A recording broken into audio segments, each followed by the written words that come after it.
Bon, euh, salut à vous. J'espère que vous allez passer un petit moment de quelques minutes avec nous pour ce petit live de quelques minutes. On peut le dire comme ça. Bon, on n'a pas beaucoup à dire, mais simplement vous faire constater l'ignorance complète, entre guillemets, de ceux qui sont au pouvoir là sur les terres d'Afrique. Et plus essentiellement, nous nous concentrons sur l'Afrique centrale. On regarde donc le cas de la Fédération démocratique du Congo, ex-RDC, donc du Tshisekedi Félix Tshilombo.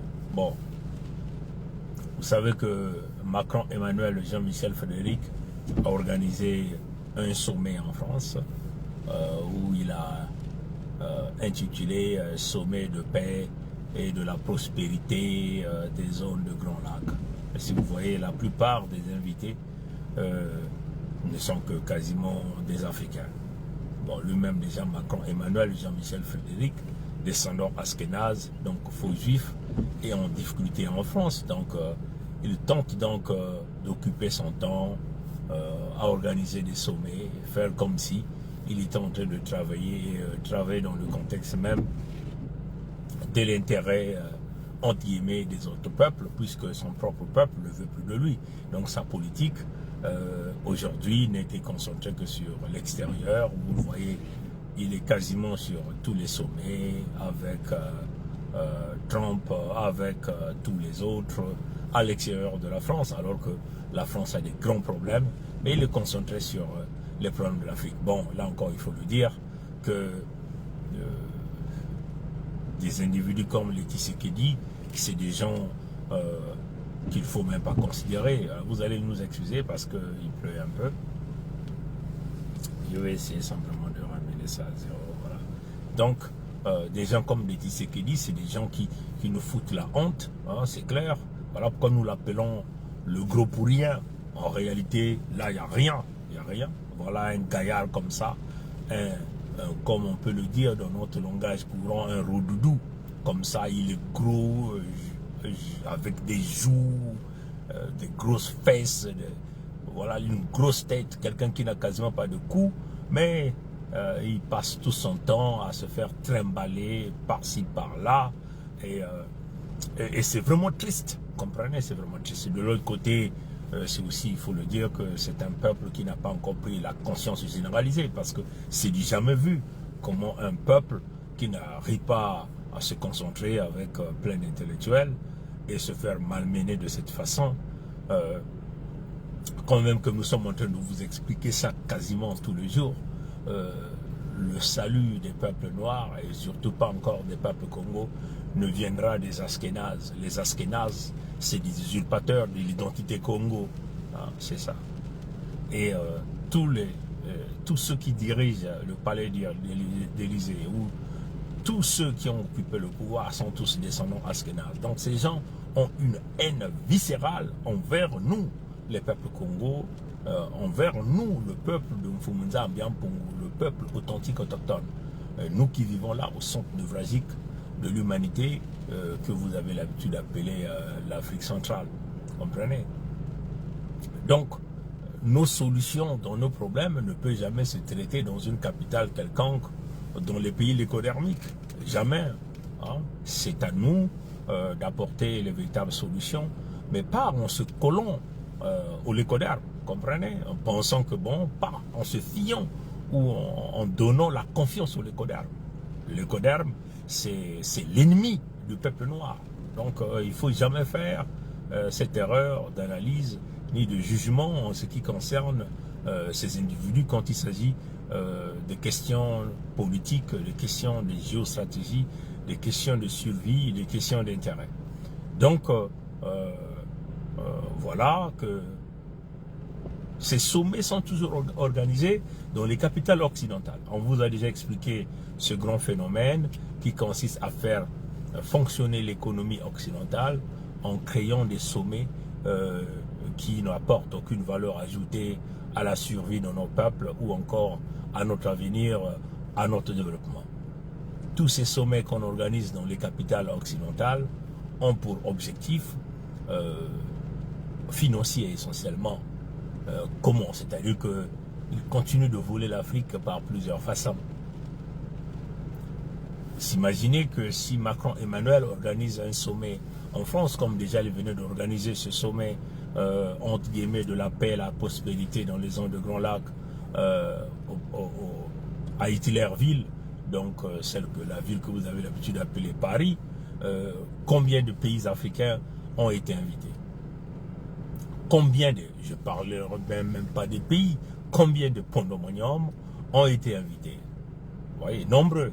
Et vous savez que la plupart de ces gens qui sont en commande du pouvoir se baladent avec toute une marmaille des conseillers. Donc c'est des avions quasiment bourrés.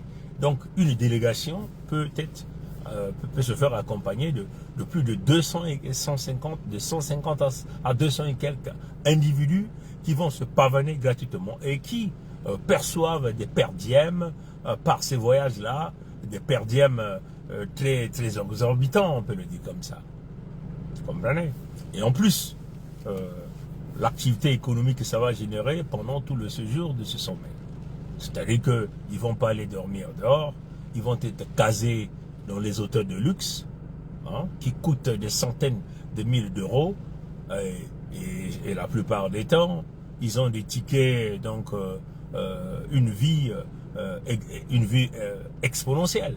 Donc, comme ce sont les fonds gouvernementaux, donc ces gens ont droit à des boissons qui coûtent excessivement cher, vous comprenez, dans ces hôtels-là. Donc, c'est ces endroits qu'on transforme de lieux de fête où on dépense beaucoup de capitaux, des fonds entre guillemets, des peuples authentiques autochtones, mais pour la survie de l'économie dans les capitales lécodermes. Comprenez? Donc, tout sommet que l'Occident organise a la première connotation, on peut simplement dire, une stimulation de l'activité économique et plus essentiellement le domaine touristique, le domaine hôtelier. Hein? Donc toutes ces délégations qui viennent occupent des chambres de luxe, consomment de la boisson, consomment de la nourriture, puisqu'ils sont aussi nombreux qui viennent avec parfois leur famille, hein? Ils ont des fonds, donc ils vont dans des gros magasins acheter des habits de luxe, des chaussures avec la peau du caïman, hein? Des costumes de marque, tout ça avec les fonds du... Donc pendant une petite période de sommet, hein, ça peut booster l'économie dans des pays lécodermiques d'une drôle de manière. Vous ne pouvez pas s'imaginer. Donc, imaginez chaque délégation qui arrive avec 200 et quelques individus, 150 et quelques individus, ou 50 et quelques individus, combien ces gens-là vont pomper dans les activités hôtelières, dans les restaurations, dans les bars, dans les boîtes de nuit, dans des magasins de luxe, ainsi de suite. C'est beaucoup d'argent. Maintenant, vous ajoutez à cela le nombre de pays africains ou des autres pays, la plupart du temps, hein, ils invitent des gens qui ont la facilité de voler les fonds de leur pays et de venir les dépenser dans leur pays. Et ça, c'est la première connotation de l'écoderme. Dites à ce l'écoderme, faites ce sommet-là en Afrique. Vous verrez qu'ils ne le feront pas.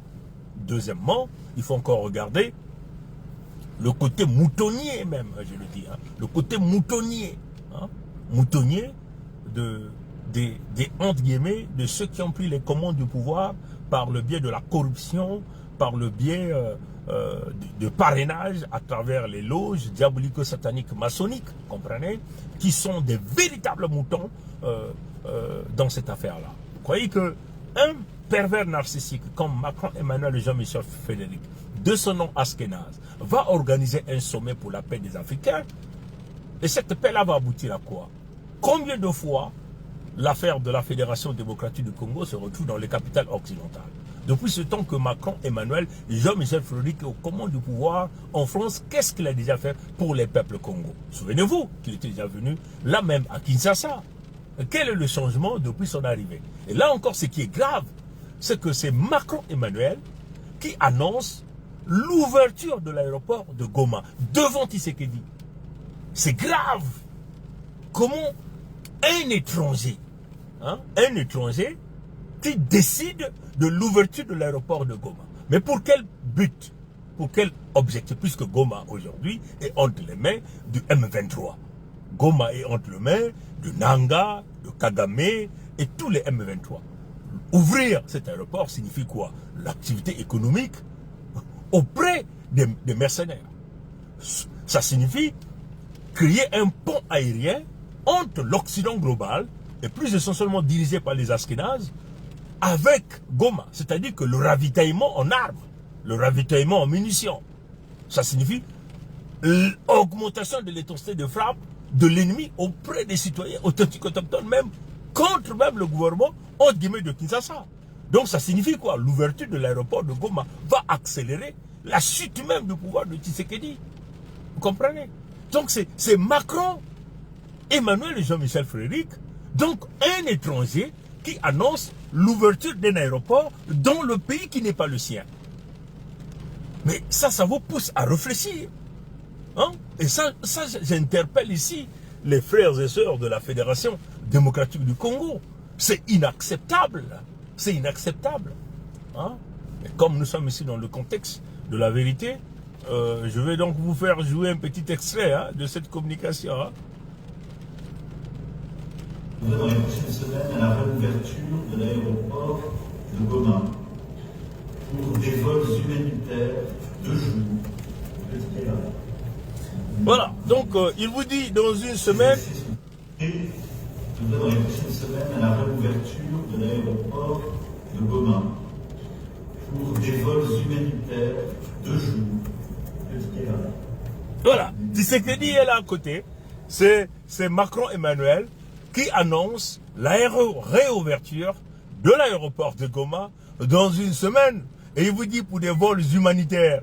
Mais vous ne comprenez pas. L'humanitaire, sur l'Occident, ça signifie la livraison des armes, la livraison des munitions, la livraison des matériels de combat pour déstabiliser le pouvoir central. Et c'est comme ça que l'Occident global a toujours opéré. Au nom de l'humanitaire, on envoie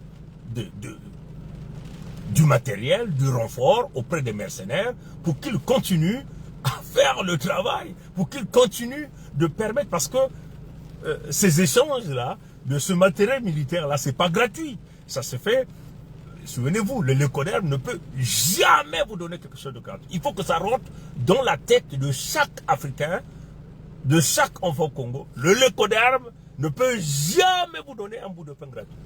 Tout est par échange. Comprenez? Tout est par intérêt. Il vous donne l'humanitaire, c'est l'européen. Ça signifie, ou c'est l'Occident global, l'Israël global, ça signifie les armes, ça signifie les munitions. Ils ne viennent pas pour aider vos populations. Vous voyez que ces gens-là ont laissé, qu'on tue 60 millions à l'Est, qu'on tue 7 millions des peuples Congo, dont la Fédération Congo. Est-ce que vous comprenez? Et continue à permettre aux criminels des peuples Congo de se pavaner dans toutes les capitales de leur pays. Et c'est ces gens-là que vous allez compter que vont amener de la sardine, de poissons salés, de l'huile, quelques médicaments, de la nivaquine, à nos mamans de Goma ou à nos frères de... mais vous êtes malades. Comprenez? Mais ma colère ici, c'est quoi là? Quand on dit la colère, c'est la colère saine. C'est Macron qui annonce l'ouverture d'un aéroport devant, entre guillemets, le fameux président de ce pays-là. C'est incroyable. Tshisekedi est un nul. Il est un gros pour rien, un gaillard pour rien. Hein? Qu'il mange seulement ses morceaux de foufou. Vous comprenez? Hein? En tout cas, vous allez m'excuser avec le temps que j'ai fait, le temps avec lequel j'ai tenu à faire ce direct, mais ça montre que nous sommes en face des gens qui ont fait des allégeances dans les loges diabolico-sataniques maçonniques et qui n'arrivent pas à transcender, qui n'arrivent pas à se lever, à comprendre que l'autosuffisance militaire ne viendra que de nous-mêmes. Regardons le contexte de Tshisekedi. On lui avait déjà dit, hein, Kinshasa simplement a peut-être plus de 15 millions. La Fédération démocratique du Congo, plus de 100 et quelques millions d'habitants. Donc on peut tout de suite mettre en place une armée même de 10 millions de soldats.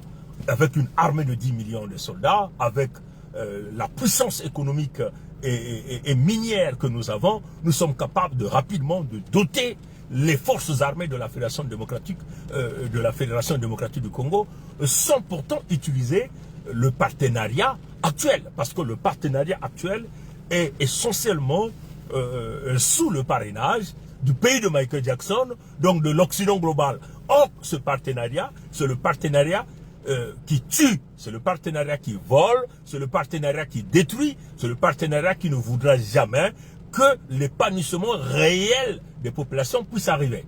Donc il faut changer de partenariat. Il faut être pragmatique, comme nous avons l'habitude de le dire. Le côté pragmatique, c'est de se tourner vers l'Asie, la Chine, la Corée du Nord, avec les armes les plus absolues. Je dis bien les armes les plus absolues. Nous n'avons pas besoin d'aller demander une quelconque permission à qui que ce soit. Surtout pas encore à un lécoderme. Que non, nous avons besoin des armes. Parce que le partenariat avec le pays de Michael Jackson nous a tourné au rond-point, n'a rien apporté. Nous sommes ici dans un labyrinthe où il n'y aura jamais, je dis bien, jamais de sortie. Donc il faut transcender, il faut vibrer à l'amplitude du guerrier de Mfumunza Mbiampungu, afin de se doter des armes les plus absolues pour écraser l'ennemi. Et si le fameux Rwanda représente l'ennemi, on va marcher sur Kigali.